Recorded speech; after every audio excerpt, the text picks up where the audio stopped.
ओम शांति। 27 सितंबर 2024। बाबा के महावाक्य। मीठे बच्चे, याद की मेहनत तुम सबको करनी है।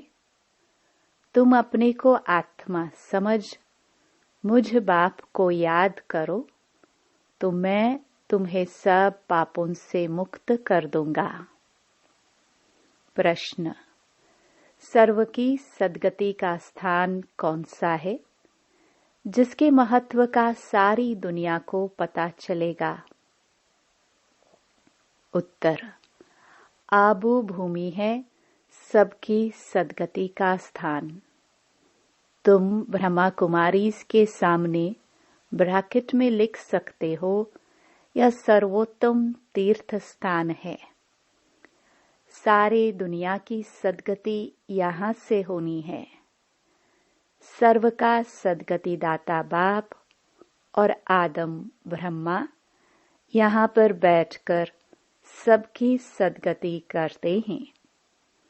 आदम अर्थात आदमी, वह देवता नहीं है, उसे भगवान भी नहीं कह सकते। ओम शांति। डबल ओम शांति, क्योंकि एक है बाप की, दूसरी है दादा की। दोनों की आत्मा है ना। वह है परम आत्मा, यह है आत्मा। वह भी लक्ष्य बतलाते हैं कि हम परम धाम के रहवासी हैं। दोनों ऐसे कहते हैं। बाप भी कहते हैं ओम शांति, यह भी कहते हैं ओम शांति। बच्चे भी कहते हैं ओम शांति, अर्थात हम आत्मा शांति धाम के निवासी हैं। यहाँ अलग अलग होकर बैठना है। अंग से अंग नहीं मिलना चाहिए, क्योंकि हर एक की अवस्था में, योग में रात दिन का फर्क है। कोई बहुत अच्छा याद करते हैं, कोई बिल्कुल याद नहीं करते। तो जो बिल्कुल याद नहीं करते वह है पाप आत्मा, तमो प्रधान, और जो याद करते हैं वह हो गए पुण्य आत्मा, सतो प्रधान। बहुत फर्क हो गया ना। घर में भल इकट्ठे रहते हैं, परंतु फर्क तो पड़ता है ना। इसलिए ही तो भागवत में आसुरी नाम गाए हुए हैं। इस समय की ही बात है। बाप बैठ बच्चों को समझाते हैं। यह है ईश्वरीय चरित्र। वो भक्ति मार्ग में गाते हैं। सतयुग में तो कुछ भी याद नहीं रहेगा, सब भूल जाएंगे। बाप अभी ही शिक्षा देते हैं। सतयुग में तो यह बिल्कुल भूल जाते हैं। फिर द्वापर से शास्त्र आदि बनाते हैं और कोशिश करते हैं राजयोग सिखलाने की, परंतु राजयोग तो सिखा न सके। वह तो बाप जब सम्मुख आते हैं तभी आकर सिखलाते हैं। तुम जानते हो कैसे बाप राजयोग सिखलाते हैं। फिर 5000 वर्ष बाद आकर ऐसे ही कहेंगे, मीठे मीठे रूहानी बच्चों। ऐसे कभी भी कोई मनुष्य को कह न सके। न देवताएं देवताओं को कह सकते हैं। एक रूहानी बाप ही रूहानी बच्चों को कहते हैं, एक बार पाठ बजाया, फिर 5000 वर्ष के बाद पाठ बजाएंगे, क्योंकि फिर तुम सीधी उतरते हो ना। तुम्हारी बुद्धि में अब आदि मध्य अंत का राज है। जानते हो वह है शांति धाम अथवा परम धाम। हम आत्माएं भिन्न भिन्न धर्म की सब नंबरवार वहां रहती हैं, निराकारी दुनिया में। जैसे स्टार्स देखते हो ना, कैसे खड़े हैं। कुछ देखने में नहीं आता, ऊपर में कोई चीज नहीं है, ब्रह्म तत्व है। यहाँ तुम धरती पर खड़े हो, यह है कर्म क्षेत्र। यहाँ आकर शरीर लेकर कर्म करते हैं। बाप ने समझाया है, तुम जब मेरे से वर्षा पाते हो तो 21 जन्म तुम्हारे कर्म अकर्म हो जाते हैं, क्योंकि वहाँ रावण राज्य ही नहीं होता है। वह है ईश्वरीय राज्य जो अब ईश्वर स्थापन कर रहे हैं। बच्चों को समझाते रहते हैं, शिव बाबा को याद करो तो स्वर्ग के मालिक बनेंगे। स्वर्ग शिव बाबा ने स्थापन किया ना, तो शिव बाबा को और सुखधाम को याद करो। पहले पहले शांति धाम को याद करो तो चक्कर भी याद आएगा। बच्चे भूल जाते हैं, इसलिए घड़ी घड़ी याद कराना पड़ता है। हे मीठे मीठे बच्चों, अपने को आत्मा समझो और बाप को याद करो तो तुम्हारे पाप भस्म हो। प्रतिज्ञा करते हैं, तुम याद करेंगे तो पापों से मुक्त करूंगा। बाप ही पतित पावन सर्वशक्तिमान अथॉरिटी है। उनको वर्ल्ड ऑलमाइटी अथॉरिटी कहा जाता है। वह सारे सृष्टि के आदि मध्य अंत को जानते हैं। वेदों शास्त्रों आदि सबको जानते हैं। तब तो कहते हैं इनमें कोई सार नहीं है। गीता में भी कोई सार नहीं है। भल वह सर्वशास्त्रमयी शिरोमणि है माई बाप, बाकी सब हैं बच्चे। जैसे पहले पहले प्रजापिता ब्रह्मा है, बाकी सब बच्चे हैं। प्रजापिता ब्रह्मा को आदम कहते हैं। आदम माना आदमी। मनुष्य है ना, तो इनको देवता नहीं कहेंगे। एडम को आदम कहते हैं। भगत लोग ब्रह्मा एडम को देवता कह देते हैं। बाप बैठ समझाते हैं, एडम अर्थात आदमी न देवता है न भगवान है। लक्ष्मी नारायण है देवता। डेटिज्म है पैराडाइज में, नई दुनिया है ना। वह है वंडर ऑफ द वर्ल्ड। बाकी तो वह सब हैं माया के वंडर। द्वापर के बाद माया के वंडर्स होते हैं। ईश्वरीय वंडर है हेवन, स्वर्ग, जो बाप ही स्थापन करते हैं। अभी स्थापन हो रहा है। यह जो दिलवाड़ा मंदिर है, इसकी वैल्यूज का किसको भी पता नहीं है। मनुष्य यात्रा करने जाते हैं तो सबसे अच्छा तीर्थ स्थान यह है। तुम लिखते हो ना, ब्रह्मा कुमारी ईश्वरीय विश्वविद्यालय आबू पर्वत, तो ब्रैकेट में यह लिखना भी चाहिए सर्वोत्तम तीर्थ स्थान, क्योंकि तुम जानते हो सर्व की सद्गति यहाँ से होती है। यह कोई जानते नहीं। जैसे सर्वशास्त्रमयी शिरोमणि गीता है, वैसे सर्व तीर्थों में श्रेष्ठ तीर्थ आबू है। जो मनुष्य पढ़ेंगे अटेंशन जाएगा। सारे वर्ल्ड के तीर्थों में यह है सबसे बड़ा तीर्थ, जहाँ बाप बैठ सबकी सद्गति करते हैं। तीर्थ तो बहुत हो गए हैं।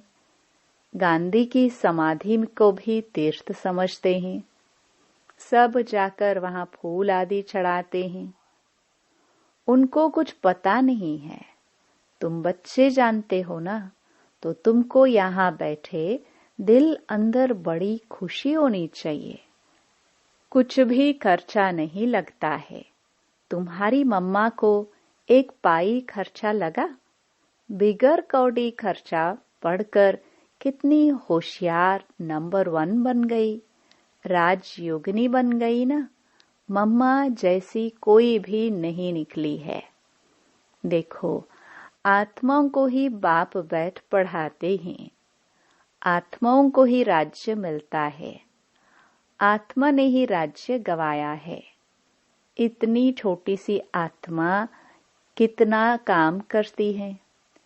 बुरे ते बुरा काम है विकार में जाना।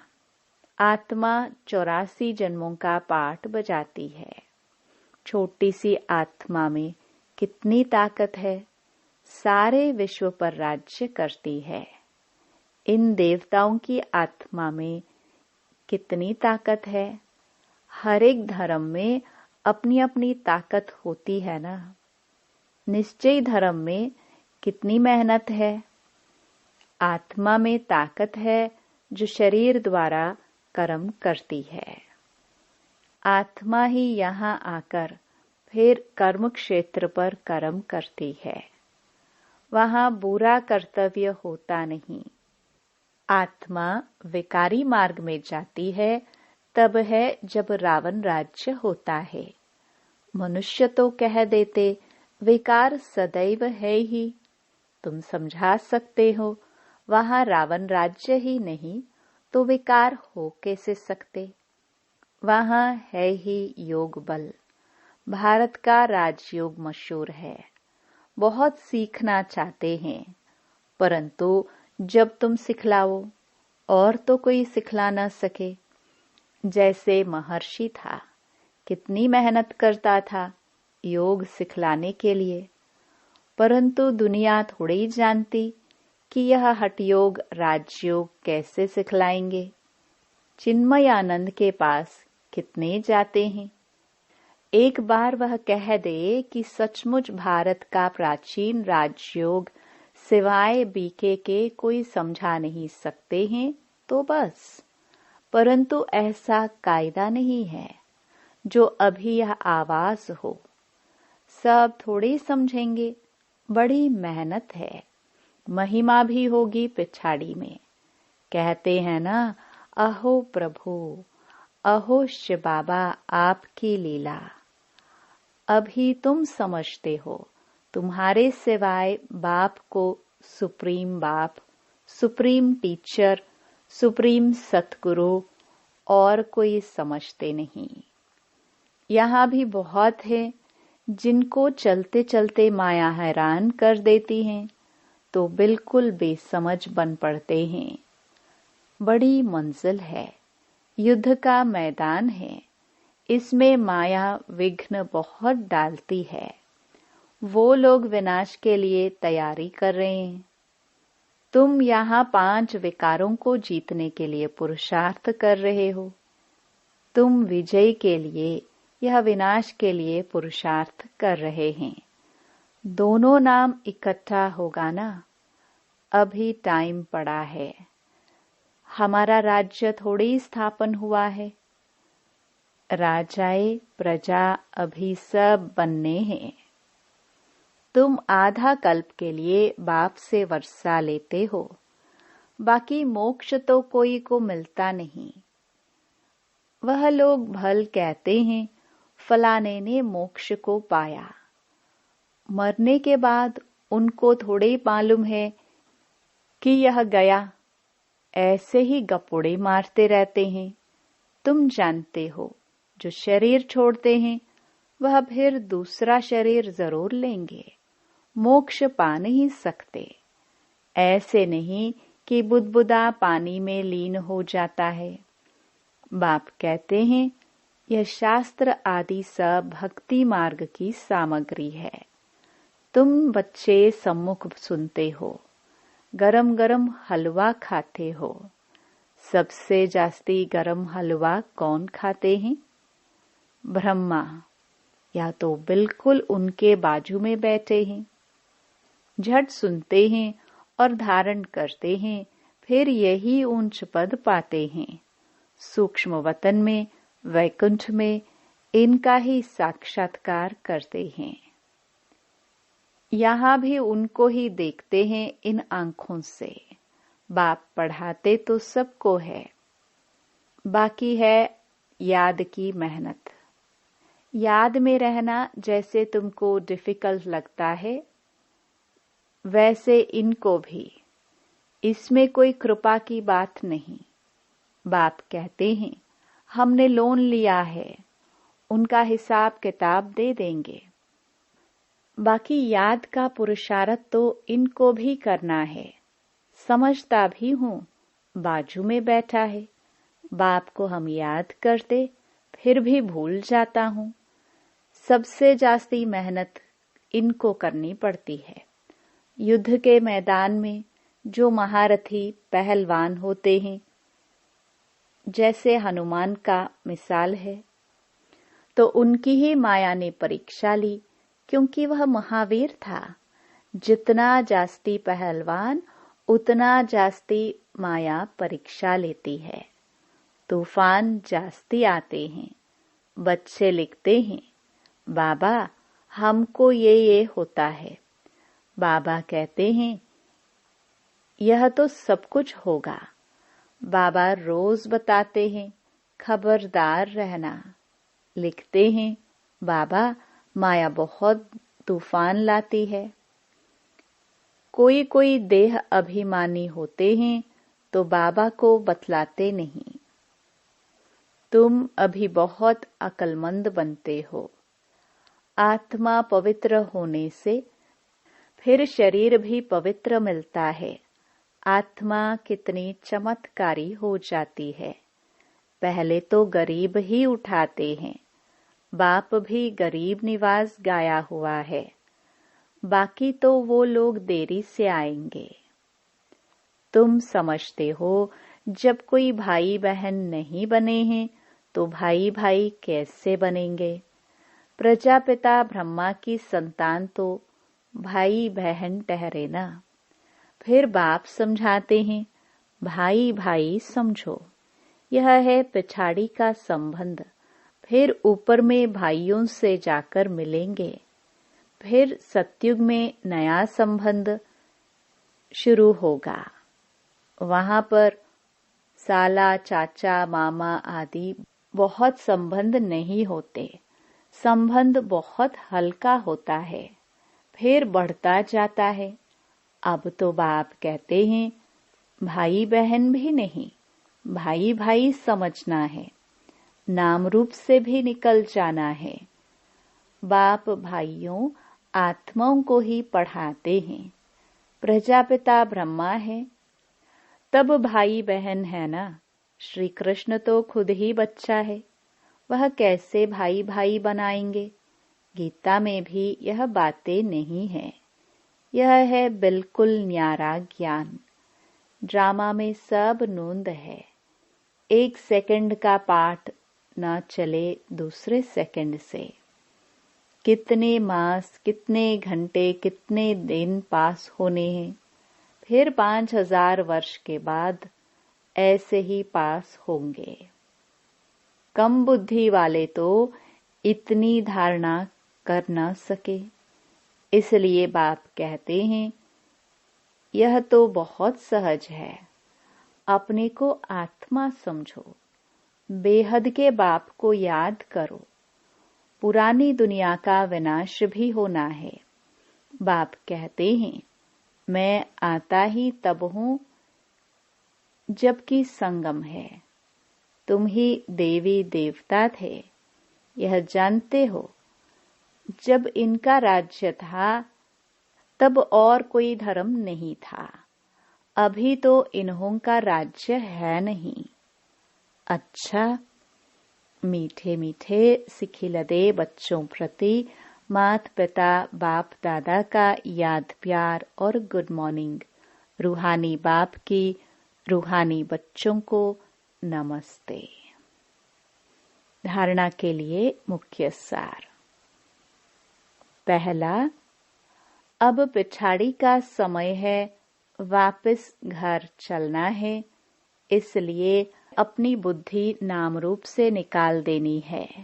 हम आत्मा भाई भाई हैं, यह अभ्यास करना है। देह अभिमान में नहीं आना है। दूसरा, हर एक की अवस्था और योग में रात दिन का फर्क है, इसलिए अलग अलग होकर बैठना है। अंग अंग से न लगे।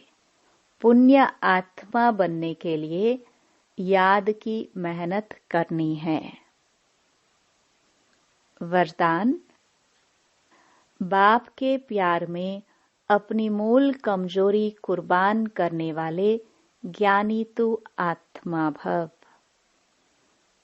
बाप दादा देखते हैं, अभी तक 5 ही विकारों के व्यर्थ संकल्प मेजॉरिटी के चलते हैं।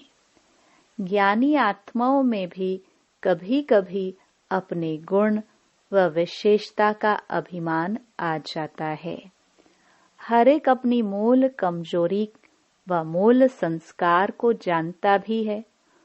उस कमजोरी को बाप के प्यार में कुर्बान कर देना, यही प्यार का सबूत है।